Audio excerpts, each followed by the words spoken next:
And I'm so happy that I'm going to meet some of my family members. We have a gathering now with this kind of lockdown situation easing, so I'm going to get the privilege of hanging out with some of my family.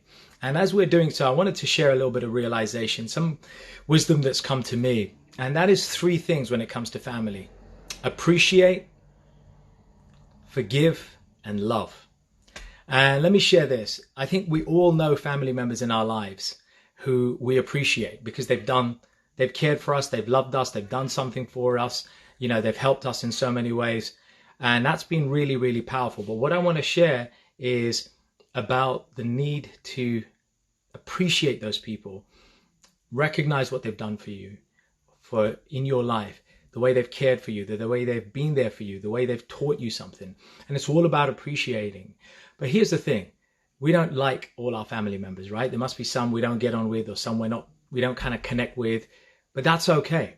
See, we can appreciate even the family members that we don't get on with, or we may not kind of hang out with, or we don't necessarily like, or even family members who've hurt us, right? Because when we hang out with family members, when we think of family, we can see qualities in each person that we can appreciate, even though we don't like them. And therefore, what I find helps me is to look at the good qualities in each person. Even if they've hurt me, I look to see what lesson have they taught me? What lesson can I learn from that person?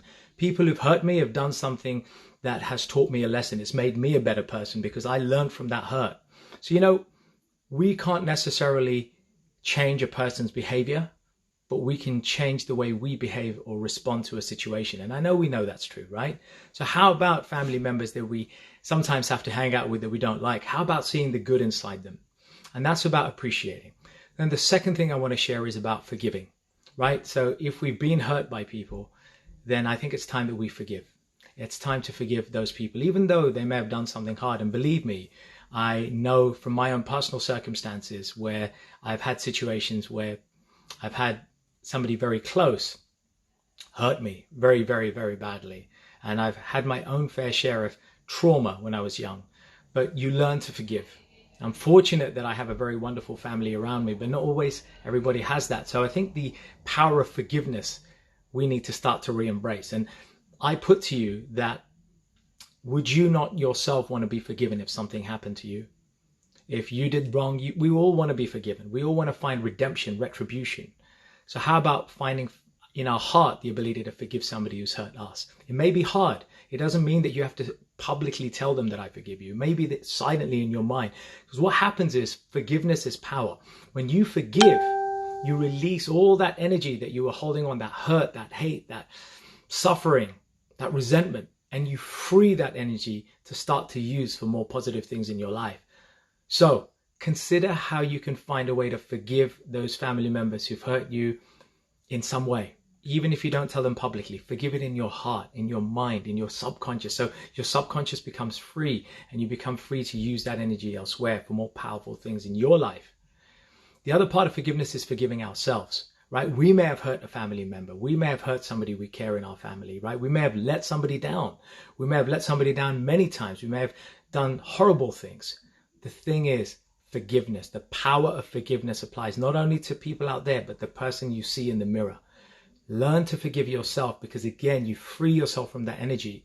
And that energy that you free yourself from can be used for other people, for other things, for other objectives. Free yourself by learning to forgive others and yourself. And last but not least, love. So we've gone through appreciation of family members, forgiving family members and ourselves, and love. The third thing, love them.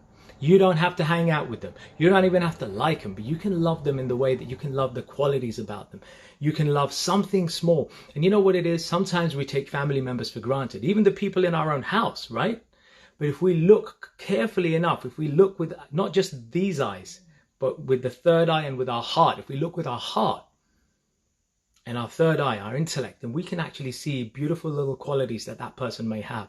We just may have to look really hard with some family members, right? You might think that they don't have any redeeming qualities. They may be annoying as heck, but the people under our very roof have something beautiful. And if you can find that, and if you can love that, then you can slowly learn to love that person. I know you know that's true. Let me know how you are finding ways to do these three things: to appreciate, to forgive, and to love in your own small way. I'd love to hear from you. And as always, if you're liking this, go check out the podcast. Go subscribe to Urban Spirituality. That is why I set that podcast up, to help us to look at topics that matter to people, discuss them with people, and share that wisdom around the world. So Urban Spirituality, the podcast and the YouTube channel. You can find it on iTunes, Spotify, Google Podcasts, and the YouTube channel of the same name. That's it from me. Whatever you're doing on this beautiful time, this beautiful weather, do it. Peace.